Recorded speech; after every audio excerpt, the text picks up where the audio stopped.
Muy buenos días, el Señor les continúe bendiciendo. ¿Sí se escucha bien, verdad o no?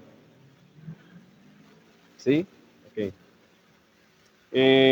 Bueno, para mí es un gusto estar acá. He estado algo como enfermito en estos días, pero ahí vamos, ahí vamos. Espero que todos se encuentren muy bien. Vamos a abrir nuestras Biblias en Segunda de Timoteo, capítulo 3. Segunda de Timoteo, capítulo 3, no 13, sino 3.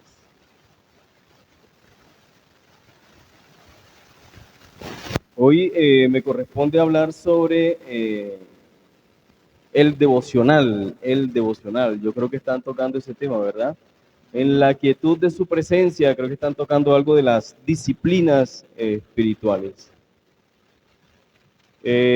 Hoy vamos a hablar del devocional, pero usted va a ver que prácticamente no voy a hablar del devocional, no voy a hablar de otra cosa. Solamente el devocional es para mencionarlo ahora en la entrada y en la aplicación, ¿verdad? Del resto usted no va a escuchar en la enseñanza de hoy la palabra devocional. Estamos ahí, 2 de Timoteo, capítulo 3, versículo 1 al 17.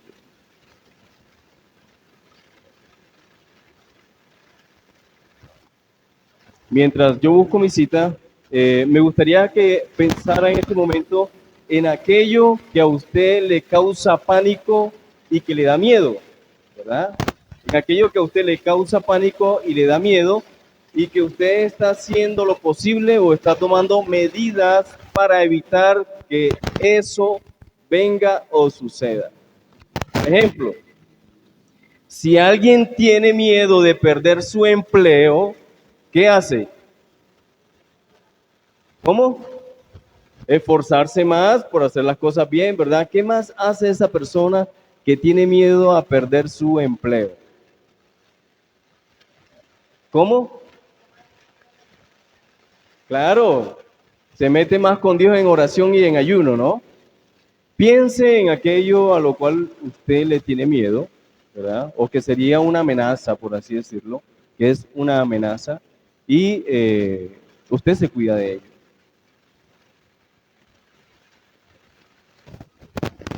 Por ejemplo, actualmente no le tenemos miedo, o sí le tenemos miedo, pero es más considerado una amenaza, la contaminación, ¿verdad? La contaminación. Y por eso usted ve que la alcaldía de Medellín establece algunos purificadores de aire en las carreteras, ¿verdad? Que tienen forma de árbol, no sé cómo le llaman a estos aparatos, pero la idea es purificar un poco el aire.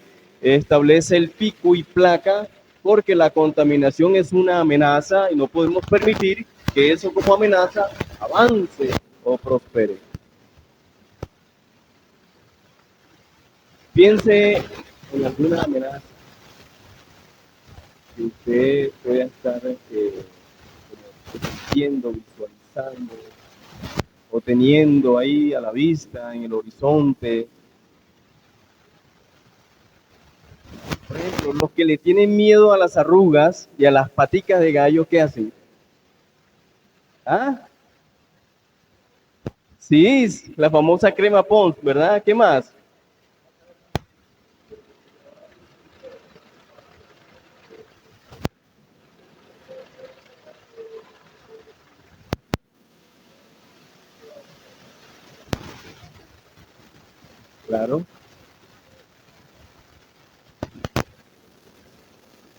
Claro, claro que sí, claro que sí.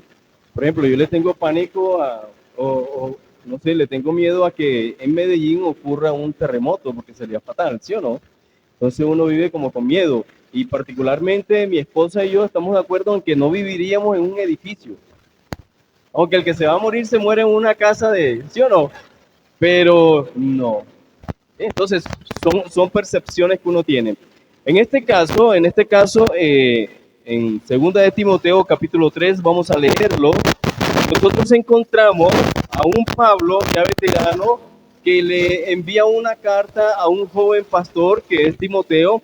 Timoteo parece que está comenzando su ministerio y Pablo le escribe dándole ciertas instrucciones, ciertas recomendaciones de cómo debe desempeñar su labor pastoral o desempeñar su ministerio. Pero ese ministerio y la iglesia que él iba a pastorear, obviamente iba a estar rodeada de una gran amenaza. Entonces, 2 de Timoteo, capítulo 3, versículo 1 al 17, dice de esta manera. Le escribe Pablo a Timoteo: también debes saber esto, que en los postreros días vendrán tiempos peligrosos. En los postreros días vendrán tiempos peligrosos. Yo aquí alguna vez le enseñé a usted, o les enseñé en varias ocasiones, cuáles son esos postreros días. ¿Cuáles son esos postreros días? ¿Cuáles? Son los tiempos en los que estamos, ¿verdad?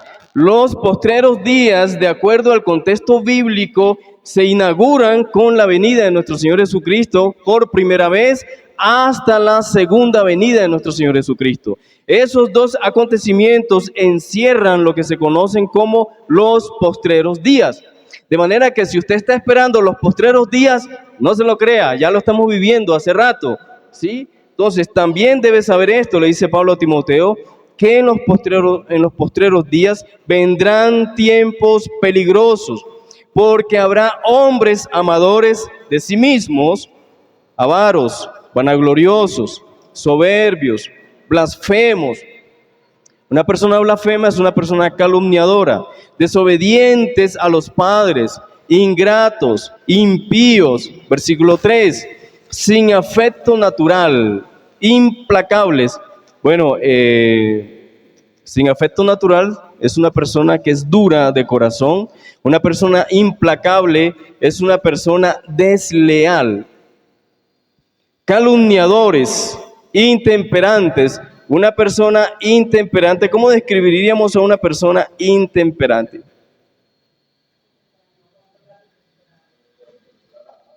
¿Cómo?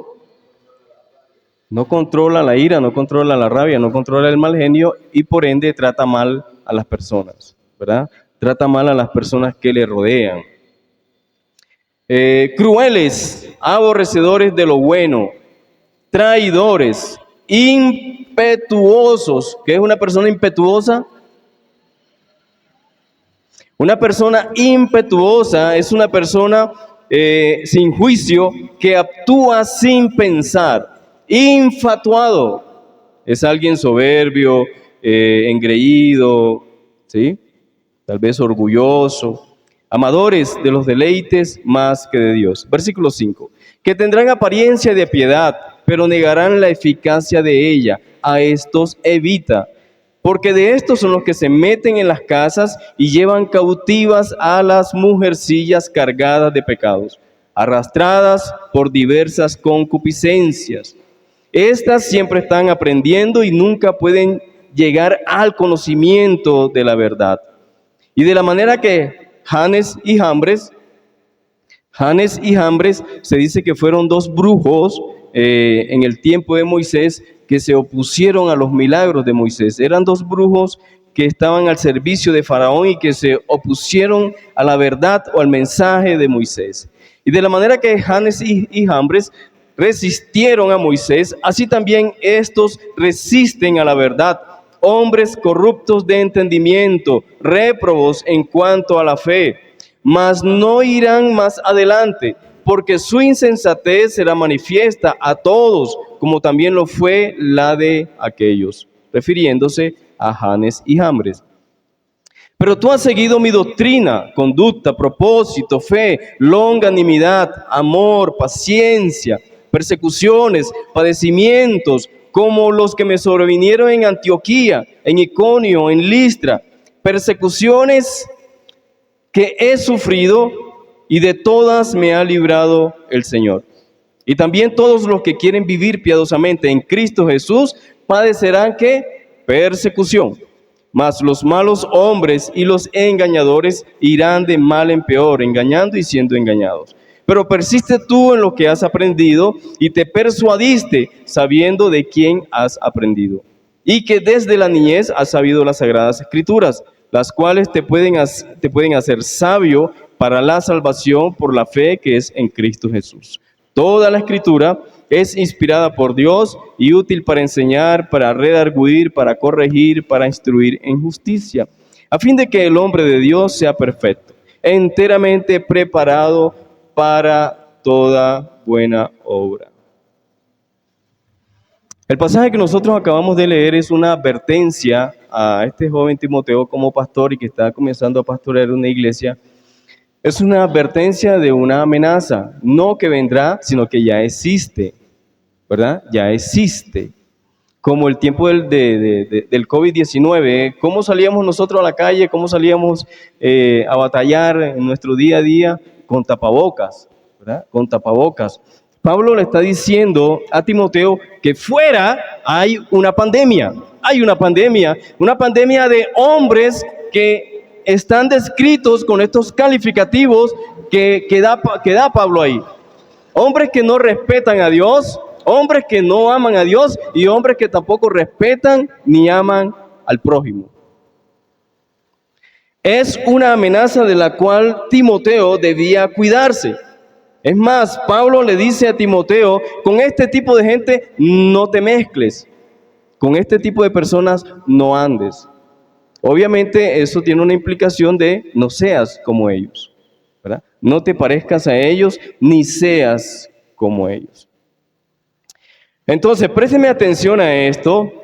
Así como a veces nos preocupan los gorditos que nos salen y por eso vamos al gimnasio para que no nos salgan los gorditos, ¿verdad? Por eso nos aplicamos la crema Pons para evitar las arrugas y todo lo demás. ¿Qué estás haciendo tú para evitar esta amenaza? ¿Qué estás haciendo tú para que esta amenaza no te rodee y te afecte? No te afecte a ti y no afecte a tu familia. A menos que no lo veas como una amenaza. A menos que no lo veas como una amenaza. Y cuando uno no ve las cosas como una amenaza, posiblemente es porque nos hemos mimetizado y nos hemos vuelto como el común de la gente. Esta predicación tiene 3 punticos. El primer punto es la perversidad. El primer punto es la perversidad, del versículo 1 al versículo 9. Describe la decadencia moral. Describe la decadencia moral y espiritual de los hombres en este periodo que estamos viviendo. Por eso no te sorprendas. Por eso no te sorprendas si la gente habla mal de ti, si te hacen la guerra, si te dan la puñalada por la espalda, si te calumnian, si te hacen una jugarreta, si te rodean el banquillo. No te preocupes si la gente es hipócrita contigo. O más bien, no te extrañes. No te extrañes si la gente es hipócrita contigo. No te extrañes si la familia nuclear que te rodea se comporta de igual manera contigo, ¿verdad? Como se comporta la sociedad hoy día. No te extrañes. ¿Sabes que yo sufría mucho? Porque si me miraban, si no me miraban, si me saludaban, si no me saludaban, si decían algo malo de mí, yo era muy peleón. Yo todavía sigo siendo peleón, pero anteriormente era más peleón. Al que decía algo malo de mí, yo lo encaraba. Yo no había entendido de que así es la sociedad. Más tarde alguien me enseñó de que para que tú no sufras en la vida y evites irte con trasnochos a la cama y que no puedes dormir porque alguien no te llamó, porque alguien no vio el WhatsApp o porque alguien te ignoró, no tengas altas expectativas de la gente. No tengas altas expectativas de la humanidad. No te crees expectativas con aquel que te sonríe, ¿verdad? Con aquel que come y mete la mano en tu plato. No te crees grandes expectativas.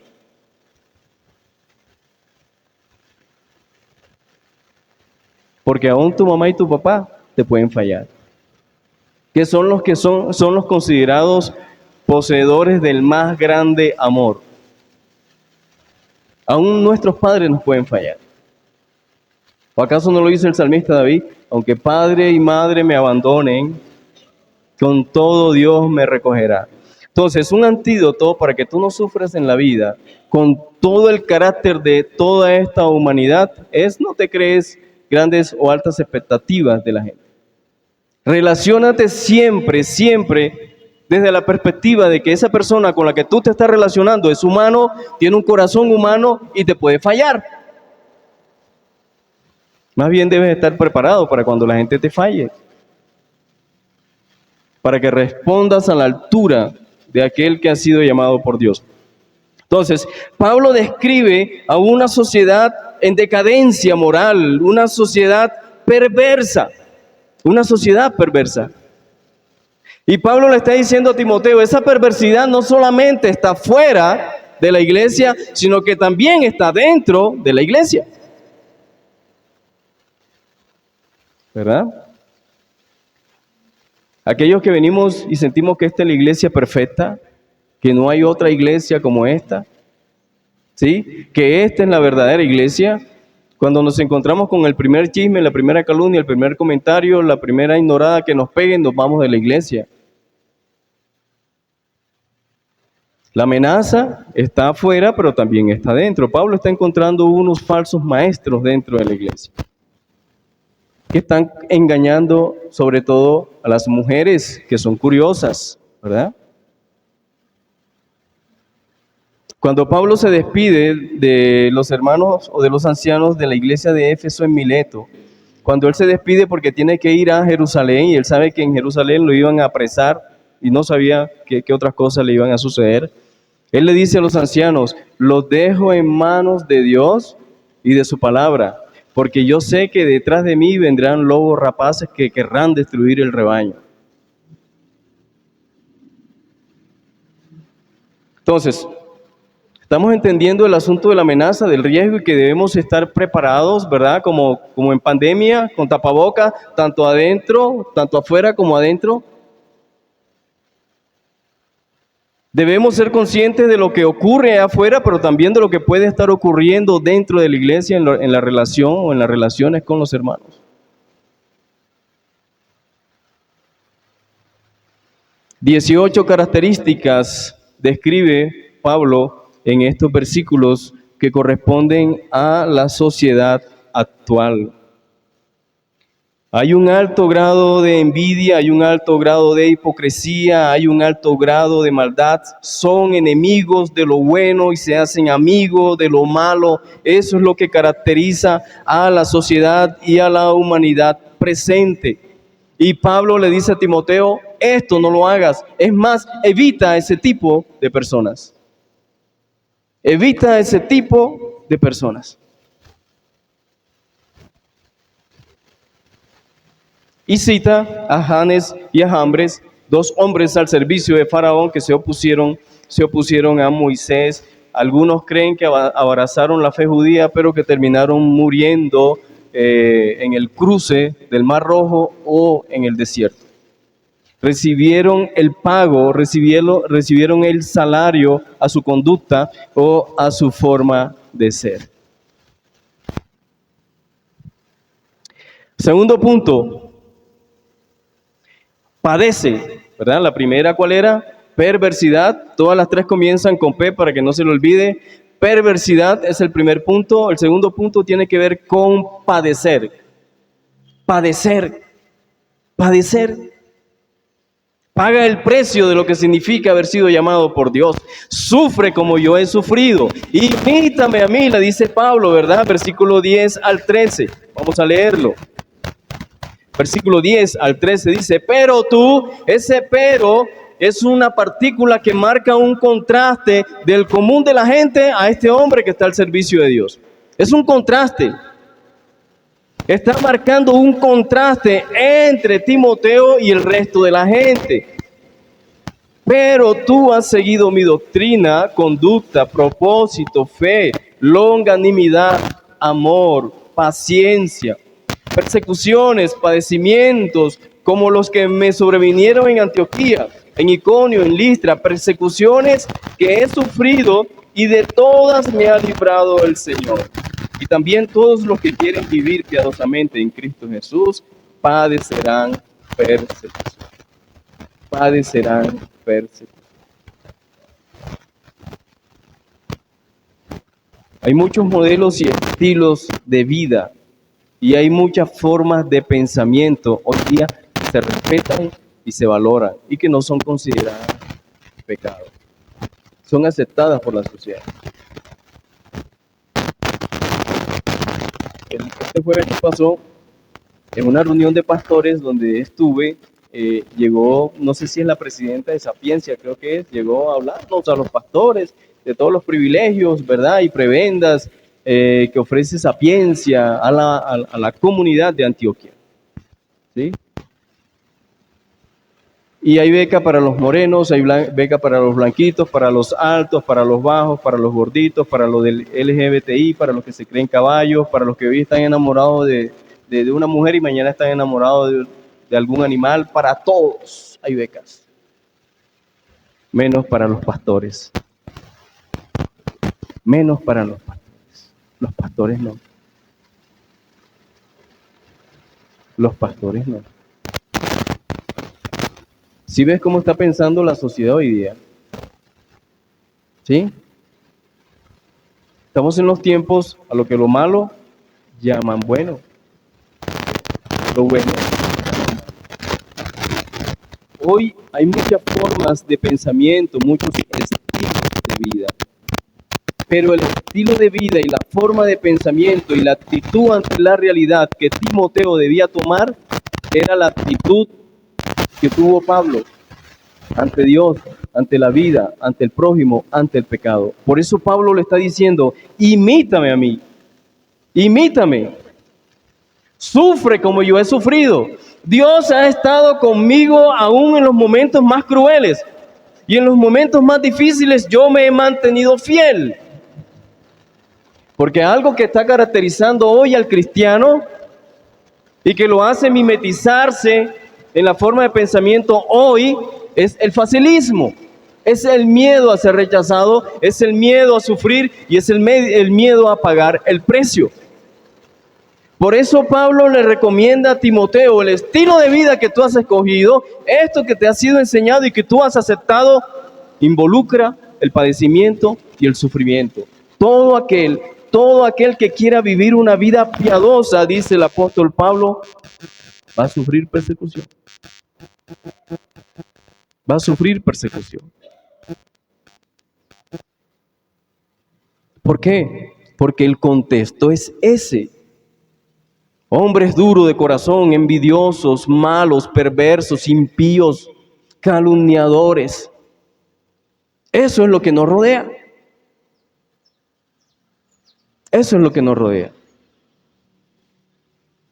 De manera que por eso no te extrañes si en el trabajo, ¿verdad? Por causa tuya o por causa de la fe o de ser cristiano, te hacen la guerra, te calumnian, te tratan mal, te aíslan, te rechazan. Todo aquel que sea de la posición de Pablo sufrirá persecución. Todo aquel que quiera vivir una vida piadosa sufrirá persecución. ¿Por qué? Porque estamos nadando en un río que está lleno de pirañas, por así decirlo. Entonces, no pretendas no pagar el precio, no pretendas no sufrir, porque todo el que quiera vivir piadosamente sufrirá persecución. Y Timoteo, cuando venga la persecución, mantente fiel y firme como yo me he mantenido fiel y firme. Firme en seguir el Evangelio y firme en seguir el ejemplo de Pablo. ¿Preguntas, comentarios, aportes hasta ahora? Y el tercer punto, con la letra P, es persiste. Persiste, versículo 14 al 17. Persiste, viene otro pero. Mientras la gente claudica, mientras la gente se devuelve, mientras la gente renuncia, mientras la gente abandona la fe por el miedo al que dirán, al rechazo, mientras la gente vuelve atrás, tú persiste en lo que has aprendido y te persuadiste sabiendo de quién has aprendido. Persiste en lo que te ha sido enseñado. Persiste en lo que has aprendido. Persiste en lo que tú mismo te has persuadido. Interesante.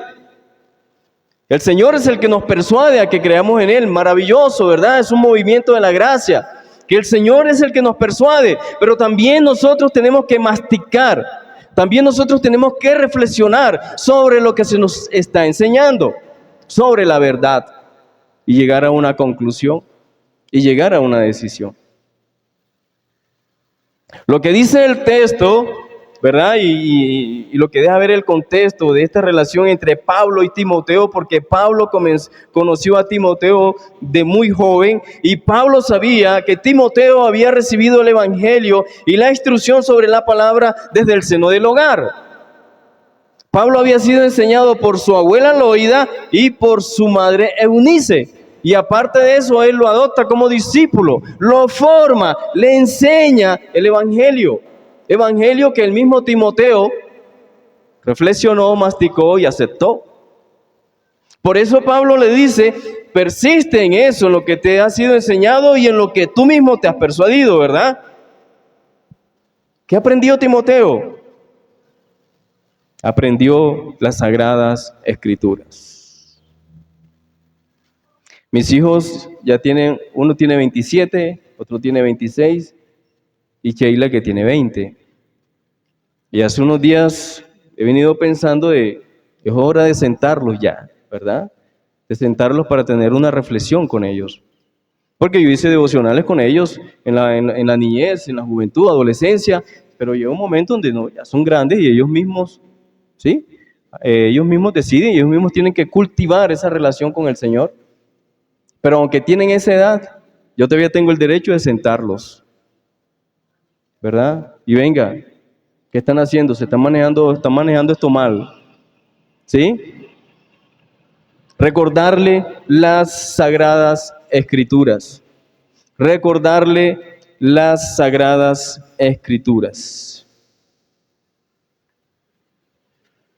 Y Pablo le dice, Timoteo, mantenerte firme en las Sagradas Escrituras es supremamente importante. ¿Por qué es importante? De acuerdo al versículo 15. ¿Por qué son importantes las Escrituras para la vida del creyente, para el cristiano? ¿Por qué son importantes las Escrituras? De acuerdo al versículo 15. ¿De qué? Nos hace sabios, ¿verdad? ¿Y qué más? Interesante eso. Timoteo, apégate a las Escrituras. No te desligues de las Escrituras porque las Escrituras son las que te pueden hacer sabio para la salvación. Y aquí hay dos cosas importantes que usted debe saber. Para alcanzar la salvación, yo estoy de la posición de que nosotros no hacemos nada para la salvación es un regalo de Dios y Él es el que la trabaja, pero hay una responsabilidad humana también, ¿sí? Hay una responsabilidad humana. Y Pablo le dice a Timoteo, la salvación, para alcanzar la salvación, necesitas sabiduría. Necesitas ser sabio. Y en segundo lugar, no creas que has alcanzado la salvación todavía. Y usted me dirá, pastor, ¿será entonces la salvación se pierde? No se pierde. No se pierde. Pero como me enseñó mi pastor hace muchos años, hay que vivir como si se perdiera. Porque Dios es soberano y en algún momento puede cambiar de parecer. ¿Sí? Dios es soberano y en algún momento se le puede agotar la paciencia. Y usted dirá, pastor, pero usted está diciendo cosas de que Dios cambia, de que Dios cambia de parecer, de que Dios se le agota la paciencia. Sí, a Dios se le agota la paciencia. En este versículo, Pablo le está diciendo a Timoteo, aférrate a las Escrituras, porque las Escrituras son las que te dotan de sabiduría para que alcances la salvación. Entonces, présteme atención a lo que les voy a decir. La mayoría de nosotros creemos que ya somos salvos y que ya tenemos la salvación asegurada. Y yo te digo sí y no. Sí, porque Dios la garantiza. Sí, porque Dios está haciendo todo lo posible para que tú seas salvo. Sí, porque Dios te dio el Espíritu Santo para que permanezcas en el camino de la salvación. Y no si te vuelves un necio. Y no si no lees la palabra. Y no si no te dejas formar por la palabra. Uno es salvo todos los días. Porque la salvación, la mayoría de nosotros creemos que yo soy salvo porque allá en el año 84 yo recibí al Señor Jesús. Entonces yo soy salvo porque en el 84 yo hice la oración de fe. Eso no es seguro. Ese es el principio. Porque la salvación es un camino. La salvación es un proceso donde todos los días nosotros estamos siendo salvos. ¿Sí entendió el concepto? Todos los días nosotros estamos siendo salvos, salvos del pecado, salvos de nuestro corazón caído, salvos de nuestra maldad, salvos de la naturaleza pecaminosa, salvos de todo aquello que a Dios no le agrada. Y el instrumento que Dios utiliza para eso es la palabra. Es la palabra. ¿O es que crees que Dios te va a cambiar de manera milagrosa? No. Es la palabra. La escritura es lo que te hace ser sabio.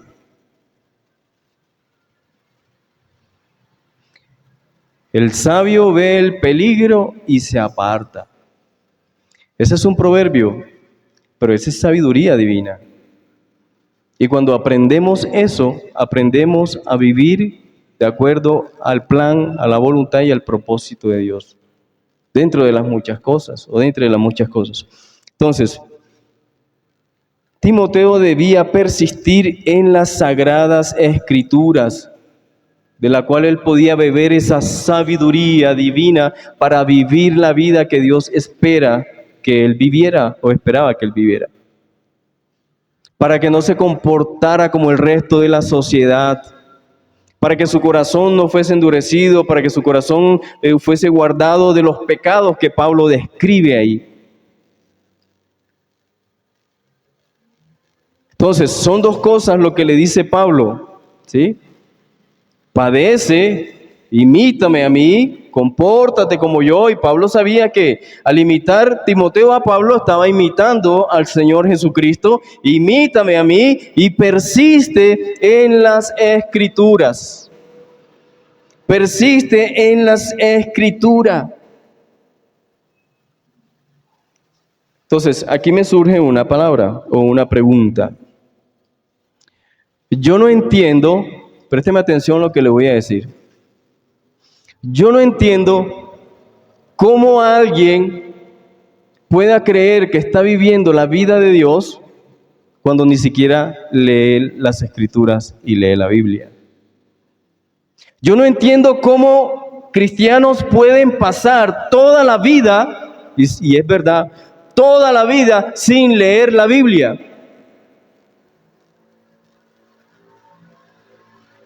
Cristianos que no tienen una vida devocional, cristianos que no tienen tiempos a solas con Dios y su palabra. ¿Cómo pueden vivir? ¿Cómo pueden sobrevivir ante la contaminación y la amenaza? A menos que sea igual, pero que esté en el autoengaño de considerarse cristiano y que crea que está viviendo la vida para Dios.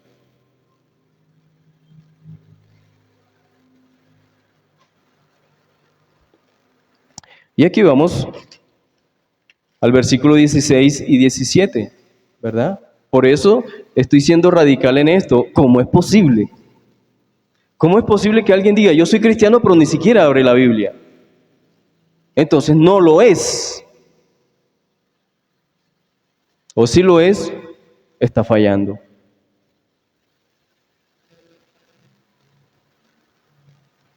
¿Ustedes creen que son los únicos que pasan días sin leer la Biblia? Yo también. ¿Ustedes creen que son los únicos que pasan días sin hacer devocionales? Yo también. Pero ¿sabes cuál es la diferencia entre un verdadero cristiano y alguien que no lo es?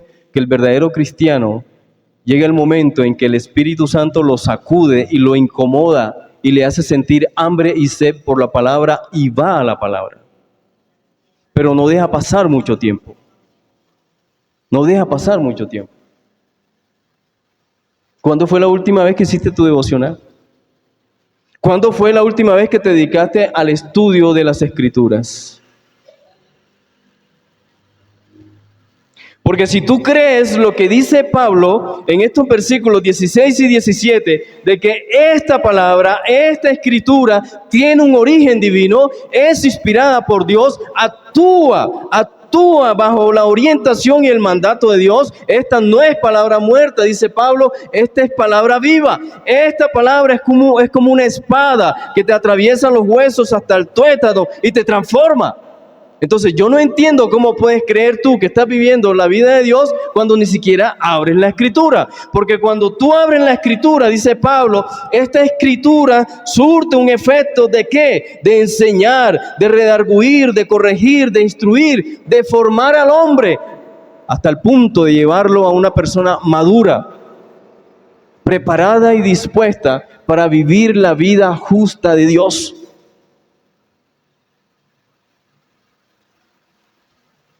Entonces, ¿cómo crees tú y cómo creo yo de que vamos a estar viviendo la vida cuando este libro permanece cerrado?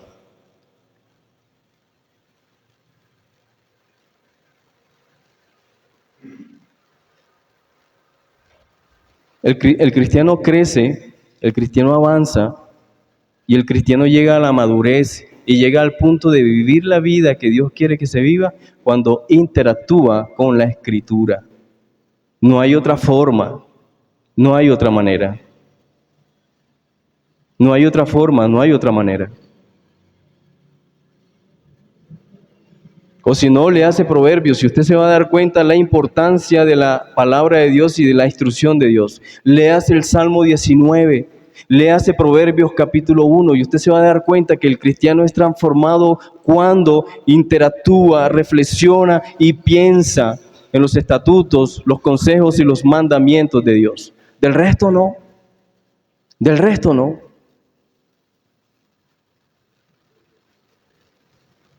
Del resto no. Toda la Escritura es inspirada por Dios y es útil para enseñar. Te enseña. Tú eres el primero que debe ser enseñado por las Escrituras. Timoteo estaba en la labor pastoral, ¿verdad? Y él tenía la responsabilidad de enseñar, él tenía la responsabilidad de reprender, de redarguir, de confrontar, de corregir, de instruir en las cosas que son justas. Él tenía la responsabilidad como maestro, pero primeramente tenía la responsabilidad como discípulo, como hijo de Dios. Y el fin y el objetivo de todo esto es que el hombre de Dios, dice el versículo 17, sea perfecto. Perfecto quiere decir maduro, enteramente preparado para toda buena obra. Enteramente preparado para toda buena obra.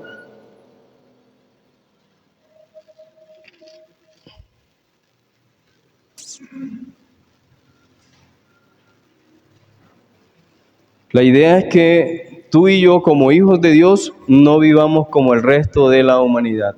Y este es el antídoto para curar esa enfermedad que se llama pecado. El antídoto es la palabra de Dios. La palabra de Dios es clave en la transformación y en la salvación del creyente.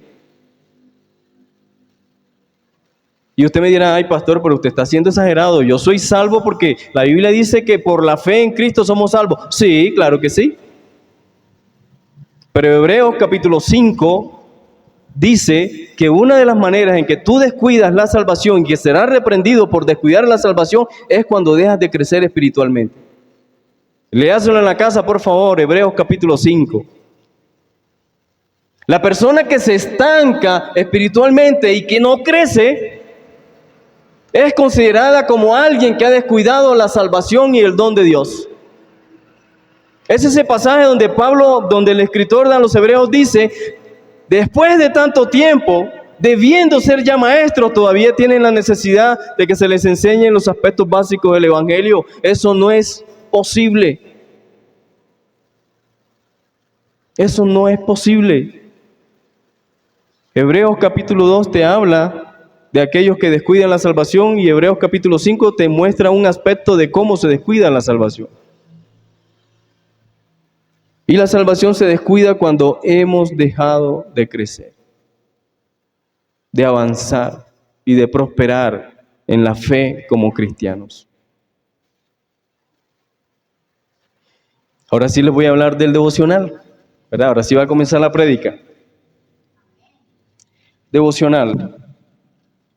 ¿Qué es un devocional? Un devocional es un tiempo a solas con el Señor. Un devocional es un tiempo que usted aparta para leer las Escrituras y orar con base a lo que leyó. Muchos leemos, por ejemplo, sobre la ira, que es el pasaje que el pastor Luis está predicando allá en Floresta. Leemos en el Sermón del Monte sobre la ira y hacemos el devocional sobre la ira. ¿Sí? Hacemos media hora de devocional sobre la ira, pero cuando vamos a orar, no mencionamos nada de la ira. No le decimos en qué es la palabra, no le decimos a Dios en qué es nuestra lucha, en qué hemos sido confrontados y no le pedimos a Dios que nos corrija en el manejo de la ira. Leemos sobre la ira, pero oramos sobre los servicios, sobre el arriendo, sobre el trabajo, sobre la salud. Entonces ahí no ha habido un devocional provechoso. Porque el devocional y la oración tú la haces con base en el texto que estás leyendo. Si leíste sobre la ira, mira qué aspectos de la ira, ¿verdad?, estás manejando mal. Mira en qué le estás desagradando al Señor, en cómo la palabra te está confrontando, te está redarguyendo y ora con base en ese pasaje. Y es así en que el cristiano va a ir avanzando. Entonces, un devocional es un tiempo a solas con Dios y su palabra, donde nosotros oramos y Dios nos habla también. No sé si usted ha leído o ha escuchado una frase que dice: si quieres que Dios te hable, lee la Biblia. Si quieres escuchar la voz de Dios, lee la Biblia. Es la manera en que Dios nos habla. Bueno, Dios nos habla de distintas maneras, ¿verdad? A través de la iglesia, a través de los hermanos de la iglesia, el pastor, pero exclusivamente Dios nos habla a través de su palabra. Y el momento devocional es un momento a solas con Dios donde yo dialogo con Él y Él dialoga conmigo. Hace poco aprendí algo, discúlpeme, me robo aquí un par de minutos. Hace poco aprendí algo de un pastor que me hizo caer en cuenta. Que él estaba enseñando y él decía, cuando uno le pregunta a la gente qué es orar, la gente dice, orar es hablar con Dios. ¿Sí o no? Y él dice que una vez una anciana que estaba en la iglesia haciendo como unas horas de oración, salió del recinto y le dijo, pastor, ya oré. Y él le dijo, ya oró. ¿Y qué le dijo Dios? Pastor, usted no me está entendiendo. Ya yo oré. ¿Pero qué te dijo Dios? Pastor, ¿pero qué me tiene que decir? Pues te tiene que decir algo. Porque si tú solamente hablaste, fue un monólogo. Dios te tiene que decir algo en la oración. Dios te tiene que decir algo en la oración.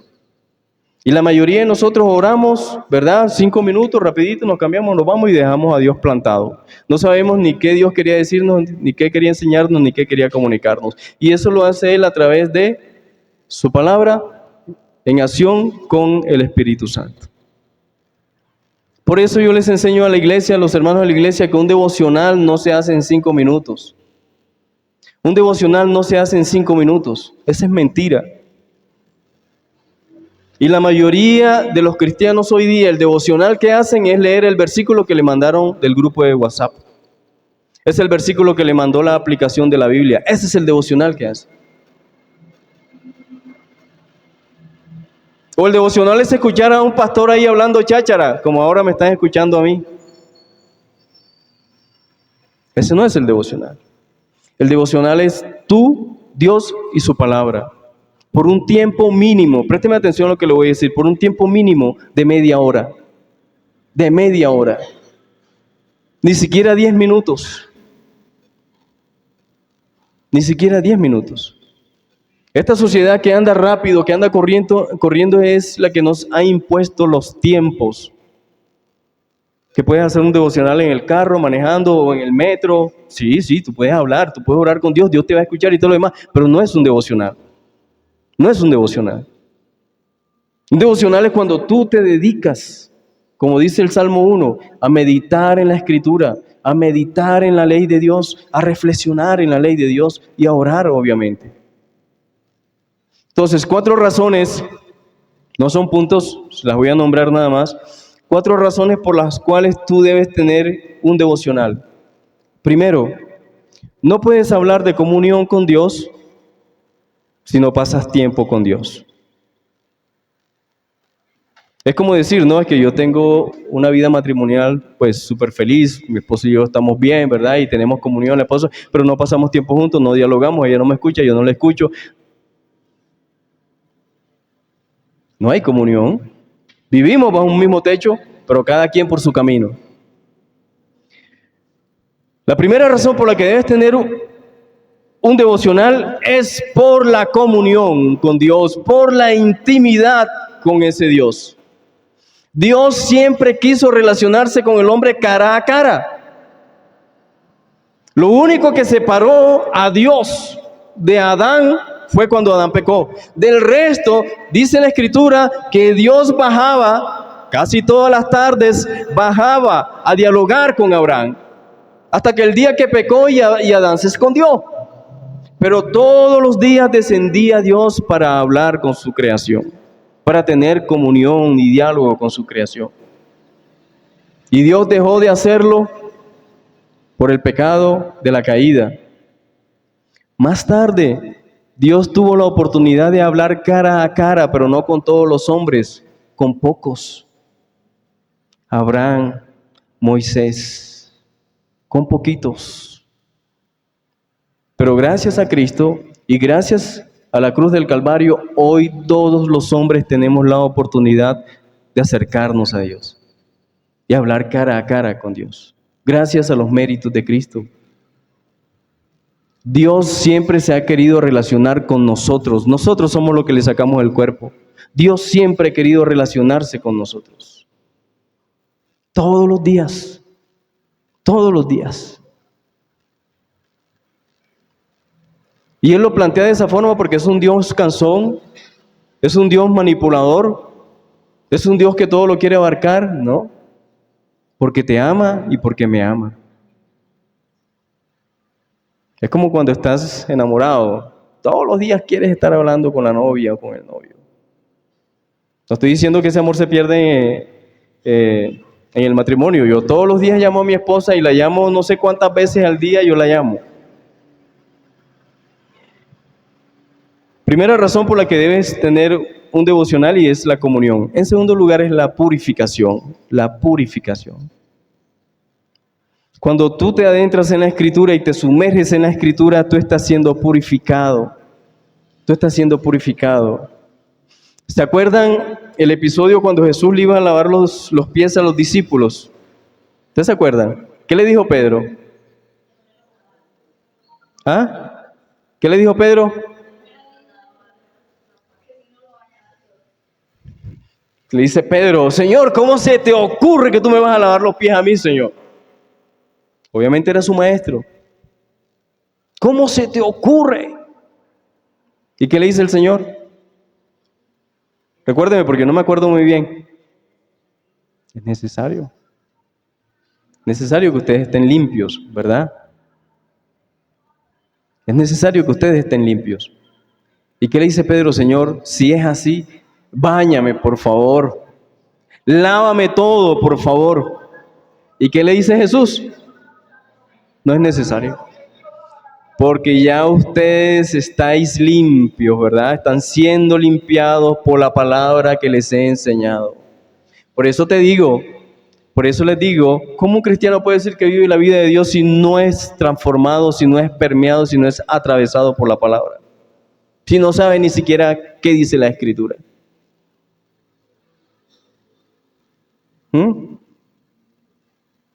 La limpieza y la purificación van de la mano de la palabra de Dios. No hay limpieza ni purificación ni madurez aparte de la Escritura. Entonces esa es la segunda razón por la que debes tener un tiempo devocional. La segunda es la restauración. Es la restauración. En esa presencia del Señor es donde tu carácter es transformado. En esa presencia del Señor es donde tus expectativas, perspectivas, sueños, anhelos, metas, todo es transformado. No sé si a ustedes les ha pasado que han ido de rodillas con un tremendo problema, una tremenda crisis, han ido de rodillas a los pies del Señor y se levantan distintos aunque tienen la misma crisis. ¿Sí? La transformación y la restauración se dan en la presencia del Señor. No en el metro ahí a empujones, Señor, bendíceme en el día de hoy. No ahí, es a solas con el Señor. Y en cuarto lugar, en el devocional es donde el Señor te instruye, te enseña, te capacita. Es ahí donde el Señor te instruye. ¿Algunos de ustedes han leído alguna vez el Salmo 19?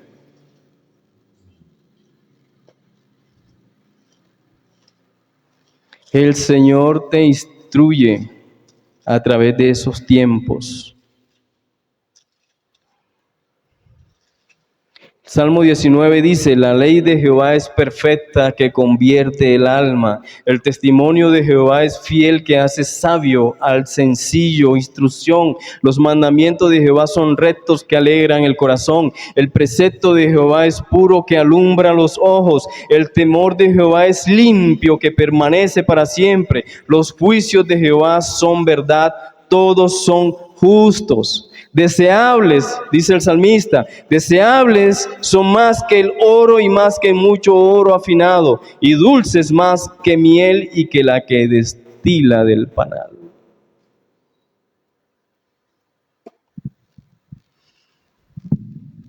Si tú tienes una Biblia, perdona lo que te voy a decir, pero por favor cómetela. ¿Sí o no, María del Mar? María del Mar en un campamento literalmente hizo a los muchachos que se comieran un versículo con papel y todo. Y esa fue la enseñanza. Yo estuve con ella en esa conferencia. Y esa fue la enseñanza que más se le quedó a los muchachos. ¿Qué recuerdan del campamento? Cuando María del Mar nos metió a la piscina y nos hizo comer el versículo literalmente. Y literalmente eso es lo que hay que hacer. Cómete el libro. Cómetelo. Porque es lo que te salva. Es lo que te salva. Vamos a colocarnos sobre nuestros pies y vamos a orar.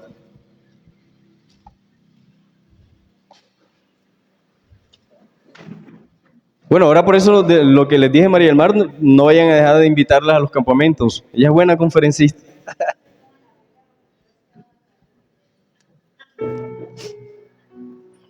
Miren, les voy a dar mi testimonio y perdonen que me robe este tiempo. Ustedes saben que yo hace unos años vengo como bivocacional, ¿verdad? Que otros llaman servicio dual. Es un pastor que sirve en una iglesia pero que trabaja. Sirve en una iglesia y trabaja, ¿verdad? Y yo no he superado la crisis todavía de querer volver al pastorado de tiempo completo. Extraño los tiempos de lectura bíblica, extraño los tiempos devocional, extraño los tiempos que dedicaba a estar a solas con el Señor. Los extraño. Han disminuido. Extraño leerme un libro completo, ha disminuido el tiempo de lectura. Y si usted tiene el tiempo, aprovéchelo. Aprovéchelo. Yo tengo 52 años y Alberto no me cree que tengo 52 años ya. Y ya me duelen las rodillas, ya siento que estoy más cerca de la tumba que antes. Y el mayor anhelo de mi corazón es que Dios me dé tiempo de deleitarme con Él, más nada. No quiero riquezas. Que Dios me dé tiempo de estar con Él. Y que cuando yo parte y me muera, Él me puede esperar con los brazos abiertos. Es mi mayor anhelo. Y a nosotros se nos va el tiempo viendo videos, películas, no sé. No sé en qué se te va el tiempo. Te lo está diciendo alguien que hoy tiene una agenda súper ocupada. Que no sé cómo administrar el tiempo, no sé cómo volver a esos tiempos con el Señor. Y los extraño mucho. Si tú tienes la forma de hacer esos ajustes, hazlos. Hazlos. Eso es lo más delicioso. Pasar tiempo a solas con el Señor. Te lo está diciendo alguien que extraña esos tiempos.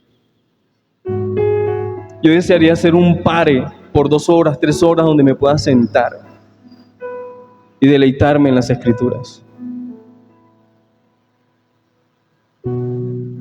Pero estoy aquí de actividades que no sé qué hacer. ¿Por qué no hablas con Dios ahí? Pídele perdón al Señor. Pídele perdón al Señor si lo has tenido abandonado. Pídele perdón a Dios si Dios en tu vida es solamente un concepto, una figura. No es una persona, no es alguien con quien te estás relacionando. Pídele perdón al Señor. Y dile, Señor, ayúdame, por favor, a hacer ajustes en mi agenda, en mi tiempo, en mis tareas, en mis labores. Ajustes, porque quiero pasar tiempo contigo, con tu palabra, Señor.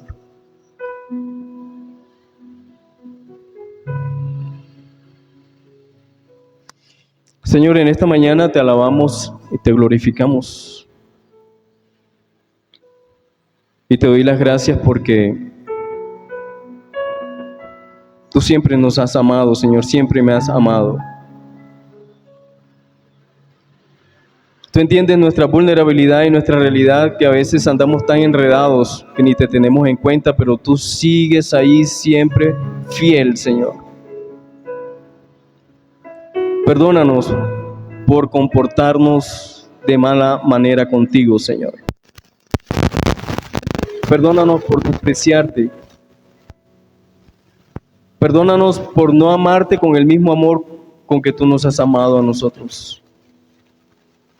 Perdónanos porque hemos sido desagradecidos con alguien que ha sido supremamente bueno con nosotros.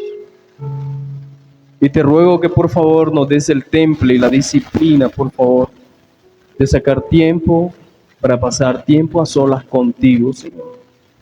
Sin presiones, sin carreras, tiempo a solas contigo.